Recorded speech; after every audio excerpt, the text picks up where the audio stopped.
কোথায় গো চাঁদ তুমি বলে দাও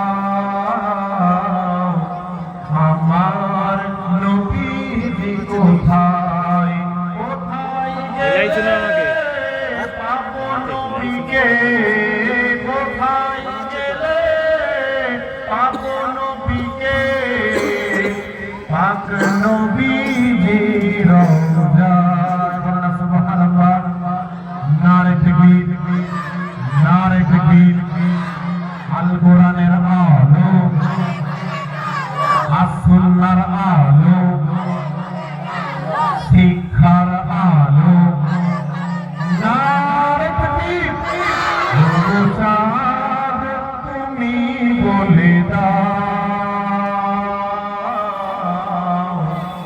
আমার নবীজি কোথায় কোথায় গেলে পাবো নবীকে কোথায় গেলে পাবো নবীকে পাক নবীজি রওজায় ও চাঁদ তুমি বলে দাও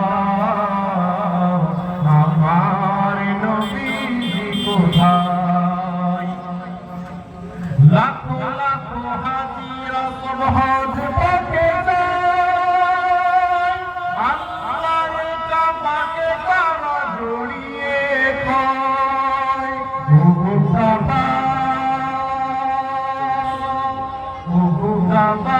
তুমি বলে দাও আমার নবীজি কোথায় কোথায় গেলে পাবো নবীকে কোথায় গেলে পাবো নবীকে পাক নবীজি রওজায় আল্লাহুম্মা সাল্লি আলা মুহাম্মদ ওয়া আলা আলি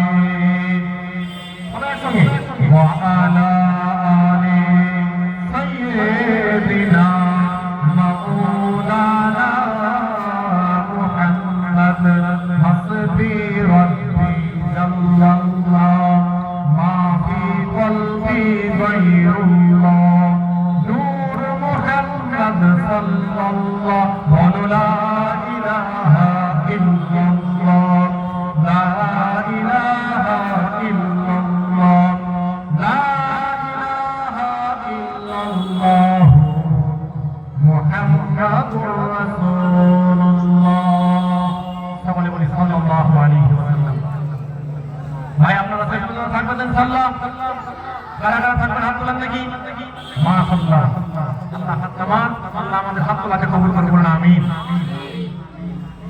ভাই সব আল্লাহ সুবহানাহু ওয়া তাআলা तमाम বিশ্বে যত মাখলুকাত তৈরি করেছেন অগণিত মাখলুকাত অনেকে বলে 18,000 না অগণিত মাখলুকাতকে আল্লাহ রাব্বুল আলামিন তৈরি করেছেন কিন্তু আপনারা জানলে খুশি হবেন সমস্ত মাখলুকাতের চাইতে সর্বশ্রেষ্ঠ মাখলুক করে কাদেরকে তৈরি করেছেন চিল্লায়ে বলেন আমাদেরকে বলি আদমকে চিল্লায়ে বলেন আলহামদুলিল্লাহ আমার ভাইরা আল্লাহ সুবহানাহু ওয়া তাআলা কোরআন কারীম পারা নম্বর 1 সূরার নাম সূরা বাকারা আয়াত নম্বর 30 আল্লাহ সুবহানাহু ওয়া তাআলা পরিষ্কার ভাবে ঘোষণা করে দিয়েছেন ও আমার ফেরেশতা মণ্ডলী ইন্নী জাইলুন ফিল আরদি খলিফা ও আমার ফেরেশতা তোমরা শোনো আমি একটা পরামর্শ চাইছি আমি আমার খলিফা প্রতিনিধি দুনিয়াতে তৈরি করব চিল্লায়ে বলেন সুবহানাল্লাহ ফেরেশতা আল্লাহ রাব্বুল আলামিনকে বললেন ও আল্লাহ কেন আপনি আদমকে বানাবেন আদমকে যদি আপনি বানান আদমের আগে আপনি জিন জাতিদেরকে বানিয়েছিলেন এরা দুনিয়াতে গিয়ে আপনাকে ভুলে গেছে এরা দুনিয়াতে গিয়ে সমস্ত ফিতনা ফাসাদে লিপ্ত হয়ে গেছে শয়তানের গোলামি করা শুরু করে দিয়েছে ও আল্লাহ আমরা তো আপনার 24টা ঘন্টা সারাটা জীবন ইবাদত করে থাকি এমন এমন ফেরেশতা আল্লাহ তৈরি করেছেন যখন থেকে তিনাদেরকে তৈরি করা হয়েছে কিয়ামত পর্যন্ত তিনারা ওই শুরু থেকে শেষ পর্যন্ত নিদ্রায় আছেন। এমন ফেরেশতা আল্লাহ তৈরি করেছেন ইসরাফিল আলাইহিস সালাম সিনাই ফুঁড়িয়ে যখন থেকে ওনাকে তৈরি করা হয়েছে তখন থেকে সিনাই ফুঁড়িয়ে দাঁড়িয়ে আছেন। কখন আল্লাহ আদেশ করলেন, ও ইসরাফিল আমি আল্লাহ আদেশ করছি তুমি সিনাই ফুঁড়ে দাও, কিয়ামত হয়ে যাবে। এক বিন্দু পরিমাণ ঘুমান না, এক মুহূর্ত পরিমাণ বিশ্রাম করেন না, এক পলক পরিমাণ বসেন না, ওই অবস্থায় দাঁড়িয়ে আছেন। আল্লাহর হুকুম পালনে এতটা রত ফেরেশতা মণ্ডলীর চাইতেও আল্লাহ রাব্বুল আলামিন আদম আলাইহিস সালাতু ওয়াস সালামের মর্যাদা বাড়িয়ে দিয়েছেন। চিল্লায়ে বলেন নারে তাকবীর, নারে তাকবীর। এই আদমের আমরা সন্তান, আদমের কি আমরা সন্তান। আদমের মধ্যে আদম আলাইহিস সালাতু ওয়াস সালামের সন্তান আমরা সবাই। সন্তান আমরা কারা? আমরা সবাই। শুধু মুসলিমরা কি আদমের সন্তান? চিল্লায়ে বলেন শুধু মুসলিমরা কি আদমের সন্তান? আমার সঙ্গে কথা বলতে হবে, নয়তো আমি বুঝতে পারবো যে আপনারা বুঝতে পারছেন না। সবাই কথা বলতে হবে। শুধু মুসলিমরা কি আদম আলাইহিস সালামের সন্তান? হিন্দু ভাইরাও আদম আলাইহিস সালামের সন্তান, খ্রিস্টান ভাইরাও আদম আলাইহিস সালামের সন্তান, জৈনরাও আদম আলাইহিস সালামের সন্তান। যত মানব পৃথিবীর বুকে আছে যেই ধর্মের হোক না কেন বিশ্বাস রাখতে হবে সমস্ত মানব হচ্ছে আদম আলাইহিস সালামের সন্তান। ঠিক না? চিল্লায়ে বলেন ঠিক না? ওরা আপনার হচ্ছে আমার মানব।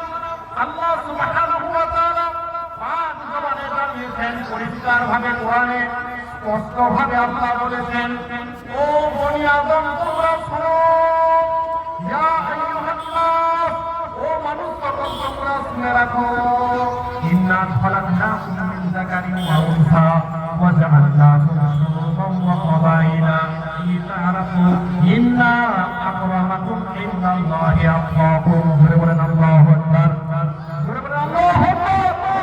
আল্লাহ তোমার দেখেন হিন্দু মুসলমানের ভেতরে কোনো পার্থক্য নেই, হিন্দু খ্রিস্টানের ভেতরে মানুষ হিসাবে কোনো পার্থক্য নেই। আল্লাহ কতটা সুন্দর ভ্রাতৃত্ব বন্ধনের কথা বলেন, সাম্যের কথা বলেন, ঐক্যের কথা বলেন, ভাই ভাইয়ের কথা বলেন। আল্লাহ বলেন ও মানুষ সকল। আল্লাহ কিন্তু বলেন না ও মুসলমান, আল্লাহ বললেন ও মানুষ। সেটাই হিন্দু হোক যেই ধর্মের হোক না কেন সমস্ত মানুষকে আল্লাহ টার্গেট করে বলছেন ও মানুষ সকল, ইয়া আইয়ুহান নাস, ও মানুষ সকল, ইন্না খালাকনাকুম মিন যাকারিন ওয়া উনসা, আমি আল্লাহ নিশ্চয়ই তোমাদেরকে তৈরি করেছি একজন পুরুষ এবং একজন মহিলা হতে। চিল্লায়ে বলেন নারে তাকবীর। তাহলে সবাইকে একজন পুরুষ একজন মহিলা থেকে আল্লাহ সুবহানাহু ওয়া তাআলা তৈরি করেছেন।